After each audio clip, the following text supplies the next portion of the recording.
Kenalkan, nama saya Safiresti Anjani. Di sini saya akan menjelaskan tentang manajemen perubahan di Bank BSI. Perlu diketahui, BSI merupakan hasil dari sebuah manajemen perubahan. BSI adalah hasil merger dari Bank BRI Syariah, Bank Syariah Mandiri, dan Bank BNI Syariah. Selanjutnya, saya akan menjelaskan tentang pengertian manajemen perubahan. Manajemen perubahan adalah pendekatan sistematis untuk membantu individu, tim, dan organisasi beradaptasi dengan perubahan. Tujuannya adalah agar perubahan dapat diterima dan dijalankan dengan baik oleh semua pihak yang terlibat. Yang ketiga, perubahan Bank Indonesia. Bank Syariah Indonesia sendiri memiliki tiga perubahan. Yang pertama ada merger, yang kedua ada restrukturasi, dan yang terakhir ada digitalisasi. Selanjutnya ada analisis SWOT. Analisis SWOT merupakan analisis deskriptif terhadap kondisi suatu perusahaan atau organisasi untuk membantu bertahan dalam menghadapi tantangan internal dan eksternal. Strategi manajemen perubahan yang diadopsi oleh Bank BSI sendiri menerapkan strategi manajemen perubahan yang komprehensif, terutama setelah merger dengan beberapa bank syariah lainnya. Strategi ini mencakup beberapa aspek organisasi untuk meningkatkan efektivitas dan efisiensi. Selanjutnya ada proses manajemen perubahan Bank BSI. Biasanya proses ini melibatkan serangkaian langkah strategis untuk memastikan keberhasilan transformasi operasional, teknologi dan budaya kerja yang bertujuan untuk menjadikan BSI sebagai bank syariah modern yang kooperatif di era digital. Selanjutnya, manajemen perubahan diterapkan dalam model Lewis. Model Lewis menerapkan tiga manajemen perubahan, yaitu yang pertama ada unfreeze atau pembukuan, yang kedua ada change atau perubahan, dan yang terakhir ada refresh pembukuan ulang. Unfreeze sendiri, pada tahap ini BSI perlu mengubah struktur dan budaya kerja lama dengan mempersiapkan karyawan terhadap perubahan. Hal ini dilakukan melalui pelatihan dan sosialisasi visi baru, terutama menjelang proses penggabungan dan digitalisasi. Yang kedua ada change atau perubahan. Fase ini mencakup implementasi integrasi sistem, budaya, dan proses kerja. BSI menyelaraskan teknologi prosedur operasional serta memperkenalkan metode kerja baru untuk memastikan sinergi antar entitas hasil merger. Yang terakhir, ada refresh atau pembukuan ulang. Setelah perubahan diterapkan, BSI menetapkan sistem dan budaya kerja baru sebagai standar organisasi. Hal ini melibatkan evaluasi kinerja secara rutin dan memastikan keberlanjutan perubahan yang telah diterapkan. Selanjutnya ada analisis efektivitas strategi manajemen perubahan Bank Syariah Indonesia. Analisis tersebut dapat dilakukan dengan meninjau implementasi model McKinsey dalam perubahan organisasi setelah merger. Selanjutnya ada peran kepemimpinan dan komunikasi. Biasanya perusahaan tersebut mempunyai rencana yang jelas untuk mengetahui langkah apa saja yang perlu dilakukan dan membuat strategi agar semua pekerja ikut adaptasi. Tidak ada yang bingung atau malah ketinggalan. Kemudian perusahaan tersebut memiliki komunikasi visi misi supaya semua orang paham arah perubahan. Lalu pemimpin juga harus menjelaskan dengan menggunakan bahasa yang sederhana dan mudah dimengerti, dan pemimpin juga membangun kerjasama untuk perubahan ini, melibatkan banyak orang dari berbagai bagian. Pemimpin juga harus bisa bikin suasana kerja saling mendukung dan bikin semua orang merasa penting dalam proses ini. Maka dari itu, pemimpin di BSI bukan cuma mengatur perubahan, tapi juga jadi penggerak utama biar semua orang di organisasi punya semangat yang sama untuk maju bareng.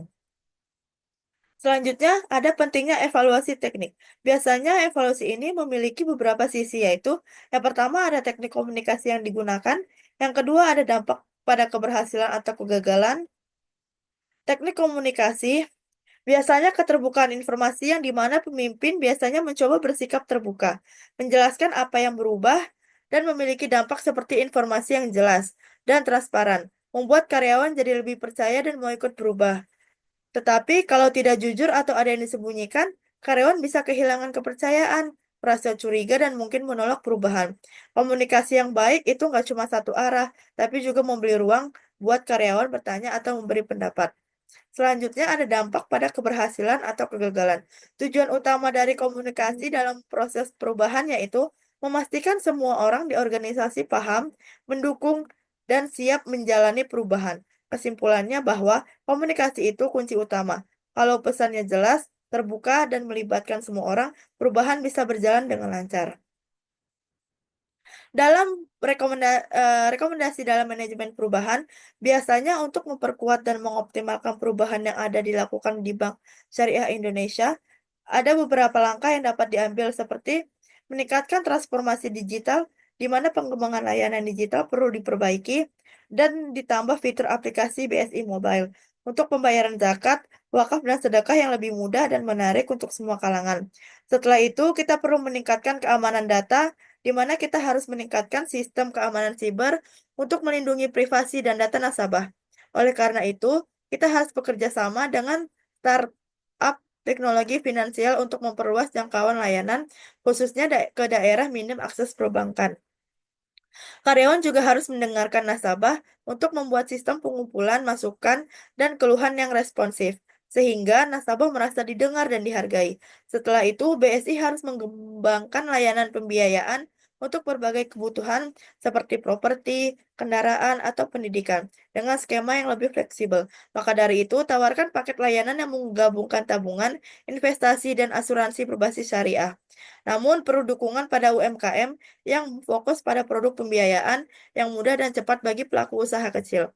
Dengan pendekatan syariah yang fokus dalam program literasi keuangan seperti menyelenggarakan seminar, pelatihan, atau konten edukatif di media sosial untuk mengenalkan prinsip dan manfaat perbankan syariah dengan menggunakan platform digital seperti YouTube, TikTok, atau Instagram untuk menyebarkan informasi dengan cara yang kreatif dan mudah dipahami.